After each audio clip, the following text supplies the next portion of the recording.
Hai, selamat siang, selamat datang di Kehamilan Sehat.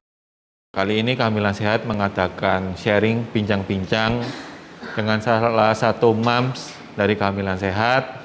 Hari ini topiknya mengenai mami yang bekerja sambil mengasihi. Ya, di sebelah saya sudah hadir salah satu moms dari Kehamilan Sehat. Halo, selamat siang, Mam. Siang, Pak Agus. Apa kabar? Baik, alhamdulillah. Ya, dengan Mam siapa? Saya dengan Mams Lia Oktaviana. Mams Lia Oktaviana. Ya. Iya, kalau boleh tahu usianya berapa, Mam? Umur saya 35 tahun. 5 tahun. Anaknya berapa, Mam? Anak saya saat ini sudah 3. Sudah 3. Sudah 3. Umurnya? Umurnya yang pertama sudah 10 tahun. 10 tahun. Terus yang kedua 4 tahun. 4 tahun. Yang ketiga 3 tahun. Wah, ini Mami ini planning untuk anaknya sudah tertata ya? Betul, Pak. Bagus sekali. Oke. Jadi tema hari ini, Mams, mengenai mami yang sambil bekerja dan juga memberikan ASI eksklusif untuk anak-anaknya. Nah, tadi mami kan cerita ya, anaknya ada 3. Tiga-tiganya ASI? ASI semua. ASI 2 tahun. ASI 2 tahun? Yang kedua mungkin hanya 1 tahun karena saya sudah hamil lagi. Oke. Jadi anak yang pertama ASI 2 tahun. ASI 2 tahun. Anak yang kedua ASI 1 tahun. 1 tahun. Untuk anak yang ketiga? 2 tahun 1 bulan. 2 tahun 1 bulan, luar biasa sekali. Mami Lia ini sambil mengasihi, sambil bekerja atau sebagai ibu rumah tangga? Saya dari anak pertama sudah bekerja sampai anak ketiga. Jadi saya mengasihi sambil bekerja. Mengasihi sambil bekerja, luar biasa sekali. Itu tantangannya bagaimana, Mam? Untuk ibu ASI sambil bekerja itu nggak mudah sih ya, Pak. Karena pasti banyak banget yang harus dipersiapin. Apalagi kalau untuk ibu bekerja, kita nggak tahu kondisi company yang kita di mana tempat bekerja, belum tentu ada ruang laktasi, tapi tidak ada freezer. Karena metode untuk penyajiannya pun kita juga harus memperhatikan gitu. Terus ada freezer, tapi tidak ada ruang laktasi gitu. Jadi itu sebenarnya ada salah satu kendala sih, Pak. Karena kalaupun berbicara pumping, kita harus di ruang yang steril. Tidak boleh sembarangan. Bahkan untuk naruh ASI pun juga sebenarnya harus steril. Jadi tidak bisa sembarang taruh freezer, yang dimana itu bisa terkontaminasi sama bakteri. Oke, jadi tantangannya sambil bekerja itu ternyata juga cukup luar biasa sulit ya? Iya, Pak. Kalau saya boleh tahu nih, Mams, apa sih yang membuat Mami Lia itu begitu effortnya luar biasa untuk memastikan ASI itu diterima oleh anak-anaknya? ASI itu tadi seperti saya bilang adalah kewajiban saya sebagai seorang ibu memberikan hak yang terbaik untuk anak saya. Tapi terkadang ibu ASI pun belum bisa dianggap dia memberikan ASI yang terbaik. Bahkan banyak yang dimana kalau ibu bekerja itu kita kadang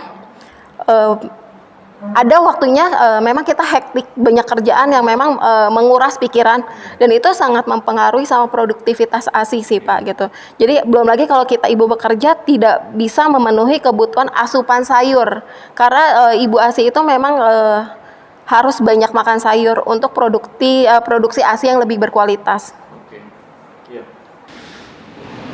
Tadi Mami Lia sampaikan bahwa ASI itu adalah salah satu kewajiban sebagai ibu ya, untuk anaknya ya. Harapannya untuk kebaikan anaknya. Nah, perjuangan yang luar biasa begini dari keluarga sendiri atau mungkin dari teman-teman terdekat, bagaimana menyikapinya? Apakah mereka mensupport atau malah mungkin yang sebaliknya berpikir apa sih, ngapain sih kok sampai 2 tahun? Untuk ibu ASI memang terlihat positif kebanyakan ya, Pak ya. Kebanyakan wah ibu ASI itu ibunya hebat, pejuang ASI gitu. Tapi itu tidak bisa dikatakan banyak nilai positifnya, karena di belakang saya itu banyak yang mencibir juga sih, sebenarnya banyak hal yang negatifnya. Kadang kita kalau memberi ASI ibu bekerja, ASInya memang berkualitas ya, keluar masuk freezer, ditenteng-tenteng di jalanan. Itu cukup sedih sih, karena mereka nggak pernah mengalami betapa kesulitannya kita sebagai ibu untuk memperjuangkan hak terbaik untuk anaknya gitu. Terus ada juga yang bilang, ibunya pasti jarang makan sayur ya, pasti ASInya makannya sembarangan. Karena kan di tempat kerja makanannya kita makanan pinggir jalan atau GoFood biasanya kayak gitu. Itu sebenarnya hal-hal yang memang bisa bikin mempengaruhi si ibu itu jadi bukan depresi ya, tapi jadi stres sendiri gitu. Kita udah berjuang, kita fighting memang buat yang buat terbaik untuk anak, tapi hal seperti itu masih ada aja gitu yang mencibir.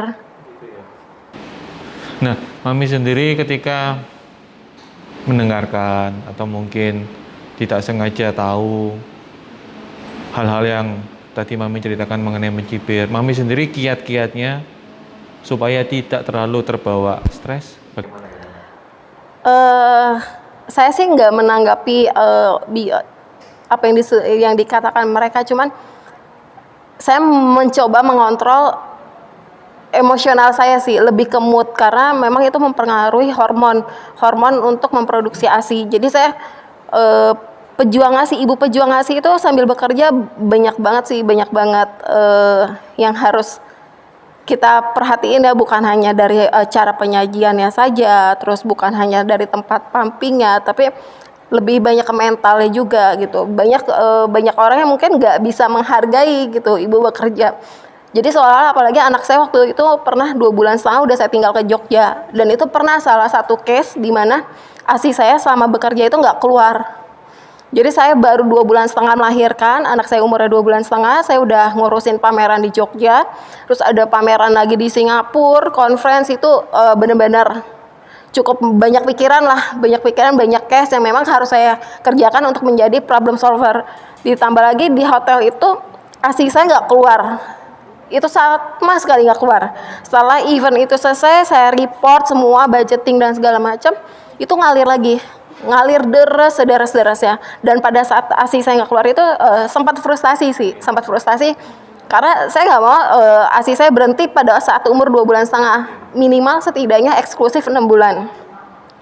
Terus hal seperti itu yang kita perjuangkan untuk anak pun masih banyak yang ngomong gitu, masih banyak yang pas pulang-pulang bawa ASI gitu, ASInya warnanya ASInya encer nih, udah dari Jogja segala macam. Seolah-olah tuh ASI yang kita produksi itu basi, itu satu. Terus ASI yang kita produksi itu dingin, seolah-olah hal yang alami itu tidak natural gitu. Padahal sebenarnya kita udah berbuat lebih baik sih untuk menjadi ibu yang baik sih.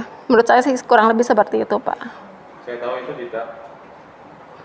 Ya, mungkin ya kedengarannya tadi Mami Lia menceritakan sepertinya mudah sekali dilalui oleh beliau, tetapi ya saya yakin ya perjuangan seorang mami yang sambil mengasihi dituntut juga untuk profesional dalam pekerjaannya itu juga bukan sesuatu yang mudah.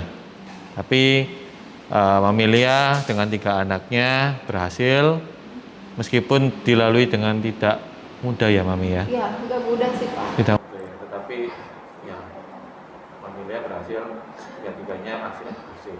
Saya lebih tetap optimis sih, karena waktu anak pertama pun pernah ASI saya nggak sebanyak di bulan ketiga, bulan keempat ya. Di umur 2 bulan juga ASI saya sempat dikit, anak pertama pula.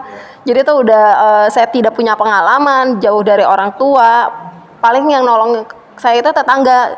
Dan waktu itu saya juga masih kerjanya juga masih belum sukses, jadi benar-benar agak cukup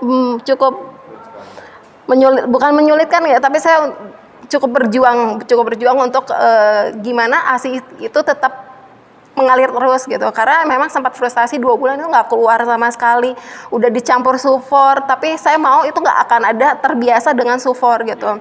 Tapi buat saya sih saya yakin ibu di luar sana pengen memberikan ASI yang terbaik untuk anaknya. Dan tidak ada seorang ibu yang mau ngasih anaknya sufor. Pasti mereka sudah berjuang untuk memberikan ASI. Dan buat ibu yang berjuang, menurut saya lebih fighting, lebih happy, lebih banyakin bahagianya ketimbang dengerin omongan orang sih Pak. Oke. Mam, kalau Mami bisa bercerita kepada anak-anak Mami suatu saat nanti, mungkin sharing. Anak Mami ada yang perempuan?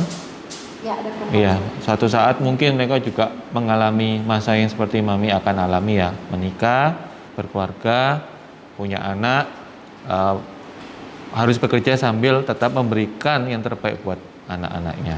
Mungkin Mami ada pesan buat anaknya nanti, Mami? Silakan. Mungkin buat anak perempuan ya Pak ya. Untuk anak perempuan saya sih, pesan saya adalah tetap berjuang. Menjadi pejuang ASI maupun SUFOR itu adalah kewajiban seorang ibu memberikan hak terbaiknya untuk anaknya. Jangan pernah menyerah, tetap fighting.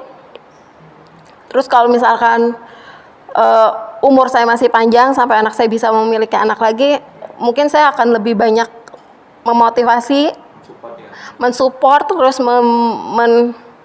memberi edukasi yang lebih baik lagi. Oke, terima kasih.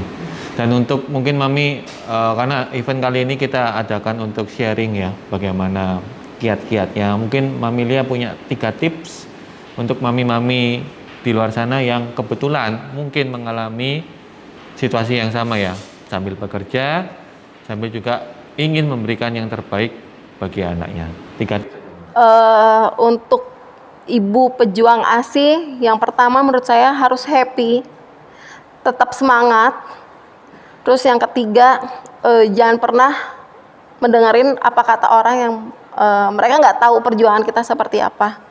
Oke, jadi yang pertama tetap happy, yang kedua tetap semangat, dan yang ketiga yang paling penting mungkin ya, nggak perlu mendengarkan orang lain berkata apa, karena hanya Mami dan Tuhan mungkin yang tahu betapa sulitnya perjuangan seorang ibu mengasihi sambil bekerja. Oke, terima kasih Mami Lia atas waktunya. Sampai ketemu lagi di event berikutnya. Terima kasih. Oke, terima kasih. Selamat kepada mami-mami yang lain.